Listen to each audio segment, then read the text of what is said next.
Hello আমার প্রিয় পরিবার, কেমন আছো সবাই? আশা করছি সবাই ভালো আছো। আমরাও কিন্তু অনেক অনেক ভালো আছি।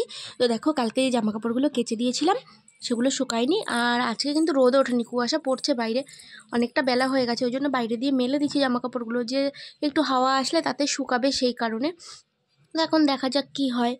আর দেখো, সকালবেলা কিন্তু একদম মোজা সোয়েটার পরে কান টান ঢেকে নিয়ে বেরিয়ে পড়েছি। ঘুম থেকে উঠে আগে জামা কাপড়গুলো মেলে দিলাম, তারপরে চলে এসেছি এদিকে চা করতে। তো আর যা কাজ ছিল, বাসন কোসন মাজা, ঘর পরিষ্কার করা, সব হয়ে গেছে। এখন চা করতে চলে এসেছি। বেশি করে চা করছি, কারণ আজকে দুজনেই চা খাবো। প্রত্যেকদিন একার জন্য চা করি, আজকে দুজনের জন্যই চা করছি। তো 2 কাপ চা বানিয়ে নেব। আর আজকে ছোটো কাপটাতে আমার জন্যে ভাবছি চা নেব, আর বড় কাপটাতে আমার বরের জন্যে। তো এই জন্য এই 2 কাপ নিয়েছি। তো সেদিনকে বলছিলাম না যে কাচের কাপগুলো তুলে রাখবো। আর দেখো, এই চাটা কাপে ঢেলেছি, কাচের কাপে, আর কি সুন্দর লাগছে দেখতে। দেখলেই মনে হয় যে এইবার চাটা খাই। আর কালারটা এত সুন্দর হচ্ছে। আর আমার প্রতিদিনই আমি চায়ের কালার নিয়ে বলি, কেননা চায়ের কালার সুন্দর না হলে না চা খেতে ইচ্ছা করে না। আর দেখো, এখানে রাখছি, আলো পড়েছে, আরও বেশি সুন্দর লাগছে। আমার তো খুব ভালো লাগে চায়ের এরকম কালার হলে। তোমরা হয়তো ভাববে যে প্রত্যেক দিন এক কথা বলে। এসেছিল মাছ, আর মাছ নিতে ছুটেছে। দেখো, চায় যে ধরে রয়েছে। এই চাটা কিন্তু আমার বরের জন্য নিয়েছিলাম, কিন্তু ও তাড়াহুড়ো করে ছোটো কাপটা, দেখো, তার হাফটা খেয়ে আর হাফটা রেখে চলে গেছে। আর দেখো, এই যে মাছ নিয়েছি, একটা গোটা মাছই নিয়েছি, কেননা ওই প্রত্যেক দিন সকালবেলা মাছের জন্য বসে থাকতে হয়, তারপরে রান্নাবান্না করতে দেরি হয়ে যায়। গোটা একটা মাছ পুরো নিলে, মাছ একটু ডিমও হয়েছে। তো এই ডিমটা দিয়ে, আর ওই যে পুঁই শাকের মিচুড়ি আছে, ওটা দিয়ে মাছের তেল ডিম দিয়ে বানিয়ে দেবো। আর এমনি মাছ দিয়ে দেখি কিছু একটা বানিয়ে নেবো আজকে, তাহলে ব্যাস হয়ে যাবে। তো এখন ঝটপট মাছ টাছগুলো ধুয়ে তারপরে রান্নাটা করে নেবার। এদিকে যে বাসনপত্র রয়েছে, কিছুটা চায়ের বাসন আর 2 একটা বাসন রয়েছে। তখন আগে ঝটপট করে চাটা খাবো। ভাবলাম একটু শান্তিতে একটু চাটা খাবো। আজকে চা খাওয়া আমার কপালেই নেই। দেখো, চা খাচ্ছি, ভাবলাম চা খেয়ে তারপরে মাছটা মানে বাসন কটা মেজে মাছটা ধোবো। এর মধ্যে চলে এসছে পার্সেল। এই যে পার্সেল, আমার বরের জ্যাকেট। তো এটা যখন আমার বর পরবে তখনই তোমাদেরকে দেখাবো। আপনারা খুলে দেখাচ্ছি না, ওরা মানে ওপেন বক্স ছিল তো। আর ওপেন বক্স দেখো, এরকম একটা প্যাকেজ এসছে, আমার একদমই পছন্দ হয়নি। ফ্লিপকার্ট থেকে এরকম প্যাকেজ কোনোদিনও আসে না। এরকম জিনিস কিনলে ততগুলো টাকা দিয়ে নিলাম জিনিসটা, কিন্তু এরকম প্যাকেজ আসলো। এটা স্যাটিসফাইড হইনি, কিন্তু কি করা যাবে। লাইটটা জ্বালিয়ে নিই ঘরের। হ্যাঁ, কী করা যাবে, আর এরকম প্যাকেজ আসলে কিছু তো করার নেই, নিতে তো হবেই, যেরকম পাঠিয়েছে ওরা সেরকম। তো এখন এটা থাক এখানে, এই খাটের কোনাতেই থাক। বাড়ি আসলে দেখাতে হবে আবার, ওই জন্য এখন আলমারিতে তুলব না। যা প্রচুর ঠান্ডা পড়েছে, তো সেই কারণে না জ্যাকেটটা নিয়েই নিতে হলো। আর আমি অর্ডার করিনি, আমার বডি অর্ডার করেছিল, আমার জন্য একটা অর্ডার করেছে। তো সেটা কদিন পরে আসবে। এটা পরের দিনই ডেলিভারি ছিল, কালকে অর্ডার করেছে, কালকে পরশু দিন অর্ডার করেছে, হ্যাঁ, রাতের বেলা। তো যাই হোক, আর রিহুবাবু ওখানে ঘুমাচ্ছে। ওই যে দেখো, কম্বল টম্বল সব ফেলে দিয়েছে। এখন ওকে ঢাকা দিয়ে তারপরে আমি আবার যাবো রান্নার ওখানে গিয়ে। আমি ঝটপট কাজগুলো করে নিই। আর বাইরে কিন্তু এখনও রোদ ওঠেনি, প্রচুর ঠান্ডা, এবার ঠান্ডাতে জমেই যাবো। এখন চলে এসেছি মাছটা ধুতে।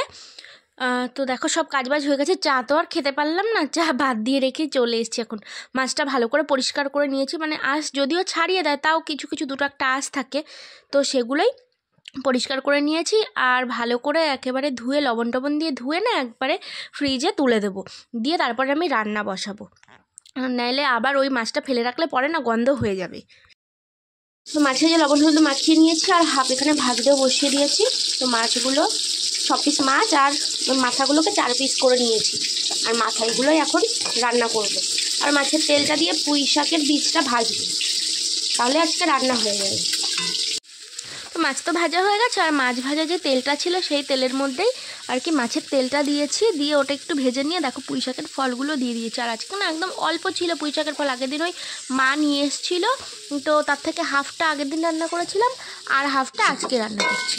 আর দেখো, মাছের ডিম দেওয়ার পরে দেখো পুঁই শাকের ফলগুলো না খুঁজেই পাওয়া যাচ্ছে না, পুরো ডিম ডিম হয়ে গেছে। আর মাছগুলো এদিকে রেখে দিয়েছি, মাছটা তো পরে রান্না করব, আগে ওই জন্য এটা রান্না করে নিচ্ছি।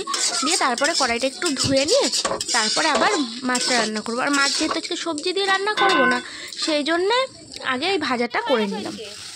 আর এদিকে মশলা কষিয়ে নিচ্ছি। আর কী হয়েছে জানো, একটু আগে আমি কড়াইতে তেলের উপরে সব মশলা টশলা দিয়েছি, মানে ফোনটা ধরে রেখেছি, ক্যামেরা ধরে রেখেছি, অথচ ক্যামেরাটা অনই করিনি, কোনো ভিডিওই ওঠেনি। ওই জন্যে এখন আবার এই যে মশলাটা কষানোর সময় আবার ভিডিও করলাম। আর এদিকে দেখো, আমি কিন্তু এভাবে অন্যদিন রান্না করি না, আজকে কি মনে হলো মশলার মধ্যে না মাছটা দিয়ে একটু কষিয়ে নিলাম, দিয়ে তারপরে ঝোলের জন্য জলটা দিয়ে দেবো। আর সব মাছের গায়ে কিন্তু ভালো করে মশলা লেগে গেছে, ভালো করে কষানোও হয়ে গেছে, কোনো কাঁচা গন্ধ নেই, ওই জন্য এখন জল দিয়ে দিলাম। আর আজকে গরম জল করা ছিল না, ওই জন্য ঠান্ডা জলটাই দিয়ে দিলাম। আর বাটা মশলা যেহেতু আছে, কিন্তু তরকারিটা খেতে খুব সুন্দর হয়েছিল, মানে দারুণ হয়েছিল খেতে। আর বাটা মশলা রান্না করলে সত্যিই ভালো। না আজকের মতো হয়ে গেল, দু রকমই করেছি। এত ঠান্ডায় আর ভালো লাগছে না রান্নার এখানে দাঁড়িয়ে থাকতে, আর কানে কিছু দিনই তো মাথায় যন্ত্রণা করছে। আর এদিকে জানলাটা খুলে উঠেছে, জানলা দিয়ে ঠান্ডা হাওয়া আসছে, আরও বেশি ঠান্ডা লাগছে। মনে হচ্ছে কানেরটা কিছু পেঁচিয়ে নিলেই ভালো হতো। আর কি কি রান্না করেছি সেটাও তোমাদেরকে ব্যাক ক্যামেরা করে দেখিয়ে দিচ্ছি। ওদিকে রিহু ঘরে বসে গান করছে। ওকে আজকে আর বাইরে বের করিনি, ঠান্ডার জন্য না বাইরে বের করা যাচ্ছে না। রোদ তো এখন ওঠেনি, আর আজকে রোদ উঠবে বলেও মনে হচ্ছে না। তো চলো তোমাদেরকে দেখিয়ে দিই কী কী রান্না করেছি সেটা। দেখো মাছটা এই যে রান্না করেছি, এখানে কোনো সবজি টবজি দিইনি, এমনি মাছটা মশলা দিয়ে কষিয়ে রান্না করে নিয়েছি। আর যে ওই যে পুঁই শাকের ফলটা রান্না করলাম সেটাই এই যে। তো পুঁই শাকের ফলের থেকে এর মধ্যে ডিম বেশি হয়ে গেছে। আর এদিকে রিহু দুধটা বসিয়ে দিয়েছি, গ্যাসটা পুরো মুছে নিয়েছি, একদম কমপ্লিট। এখন শুধু বাসনগুলো এইগুলো মাজবো, তাহলেই হয়ে যাবে। তো এখন আগে যাই ঘরে দেখি কি করছে রিহু। দেখো ও রিহু ঘুমাচ্ছিল বলে আমি না আজকে বিছানাটি যেন কিচ্ছু গোছাইনি। আর এই যে বাবু এখন এই মশারি টশারি পেঁচিয়ে নিয়ে বসেছেন এখানে। আর ওকে মশারির ভেতরে আমি খেলনার ঝুড়ি দিয়ে গেছিলাম, এখন দেখো বেরিয়ে গেছে মশারি থেকে। আর খেলনার ঝুড়ি টুড়ি সব একদম। দুধের বোতলটা নে, ও পরে নে, সব একদম এর উপরে ছড়িয়ে দিয়েছে। খাটে দেখো কি অবস্থা। এখন বিছানাটা গোছাবো। তো ঠান্ডা পড়ুক আর যত যাই হোক, ঠান্ডাতেও কষ্ট করে বাড়ির বউদের সমস্ত কাজ করতে হয়, আর গরমেও তাই একই।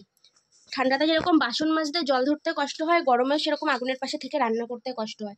কিন্তু যত যাই হোক, রান্না বান্না করে বাড়ির সবাইকে তো খাওয়াতে হবে, সবার যত্নাত্তিও করতে হবে। সে পরিস্থিতি যেমনই হোক না কেন, বাড়ির বউদের কিন্তু কোনো ছুটি নেই। এটাই কিন্তু চিরন্তন সত্য। যখন ছোট ছিলাম তখন বুঝতাম না, মায়ের ওপর সবটা চাপিয়ে দিতাম। কিন্তু এখন নিজে মা হয়েছি বলে বুঝতে পারি সেই জায়গাটা, মায়ের জায়গাটা। মা সবসময় বলতো একদিন আসবে আমার জায়গাতে, আসবি তখন বুঝবি। তো এখন সেই কথাটা হাড়ে হাড়ে টের পাচ্ছি যে মা ঠিকই বলেছিল। দেখো কম্বলগুলো এখানে সব দলা করে রয়েছে, ওর উপরে বসে পড়েছি। তো এবার না সোয়েটার টোয়েটার খুলবো, সোয়েটার আর খুলতে ইচ্ছা করছে না আজকে, মানে এত ঠান্ডা লাগছে। তো স্নান তো করতে হবে, তার জন্য দেখি এবার গিজারটা চালিয়ে দিয়ে আসি, গিয়ে জল এক বালতি ভরি। এখন আমি মোজা টুজা সব পরে রয়েছি দেখো। বাবা, তো এখন আর বেশি বকবক করছি না, আবার পরে দেখা হচ্ছে। তো আজকে না সন্ধেবেলা ঘুম থেকে ওঠার পর থেকে শরীরটা এত খারাপ লাগছিল যে শুয়েই ছিলাম। আজকে চাও খাইনি, কিচ্ছু করিনি, কিন্তু রাতের রান্না তো করতে হবে, নিজেরা না খাই ছেলেটাকে তো খাওয়াতে হবে। তো এখন প্রায় 9টা মতো বেজে গেছে। আর এখন এই যে প্রেশার কুকারে করে ভাত বসাচ্ছি। তরকারি তো দুপুরে যা রান্না করেছিলাম সেগুলো সবই রয়েছে, শুধু ভাতটাই নেই, ভাতটা বানালেই হয়ে যাবে। ওই জন্য এখন এই যে ভাত বসালাম। তো এখন একটা সরিয়ে দিই, এখন ভাতটা হোক, আমি যাই ঘরে। একটু ভালো লাগছে না, তো ভিডিওটা তো শেষ করতে হবে, নাহলে তো হবে না। ওই জন্যে আবার ভিডিওটা এখন আবার অন করলাম। এখন শরীরটা ভালো লাগছে, শরীর থেকে তো একভাবে শুয়েই রয়েছে। আর রিহু দেখো ওই যে প্যান্ট মোজা সব ভিজিয়েছে, 2-3টে প্যান্ট ভিজিয়েছে, মোজা ভিজিয়েছে। আর দেখো এই যে এখানে ওই যে সেদিনকে ওই যে রান্নাবাটিটা দেখাচ্ছিলাম না, এখানে ঝোলানো ছিল, ওই রান্নাবাটিটা খুলে দিয়েছি। ও এখানে বসে বসে ওই যে খেলা করছিল, আর এখনো খেলছে। এখন কিন্তু অনেক সেরকম চিৎকার করছে। বাবাই ওরকম করে না, বাবা রাতের বেলা ওরকম করতে নেই শোনা, ওরকম চিৎকার করতে নেই, পচা বলবে সবাই। না ওরকম করতে নেই বাবা। ওই দেখো তোমাকে দেখা যাচ্ছে, তোমাকে সবাই দেখছে। এই যে তুমি তো ভালো ছেলে, আমার সোনা বাবা তো তুমি। সোনা বাবারা কি এরকম করে? ও বাবা, এখানে আমার বিছানাটা ভেজা, দেখি চাদরটা দেখি পাল্টে দেবো। তো এখন আর বেশি কথা বলছি না, একদমই ভালো লাগছে না। ভাতটা হয়ে গেলে না রিহুকে খাইয়ে দেবো, আর আমি একটু খেয়ে আমার বরের জন্য খাবার বেড়ে রেখে শুয়ে পড়বো তাড়াতাড়ি। আর কালকে যেহেতু বৃহস্পতিবার, কালকে তো সকাল সকাল ওঠার তাড়াও নেই। এই একটা বাচ্চা কি মা, এই তো মামামকে একটা হামি দাও। মাম্মা, তুমি মামামকে ভালোবাসো? কতটা ভালোবাসো মামামকে? কি বলছো? কেউ বুঝতে পারছে না।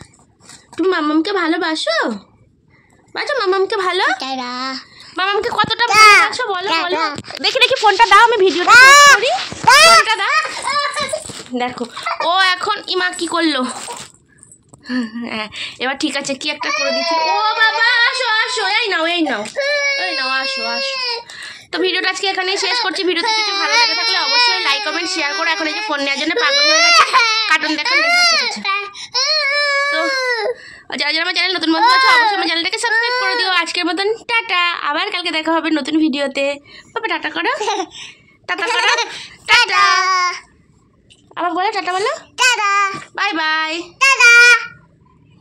আবার টাটা করো, টাটা।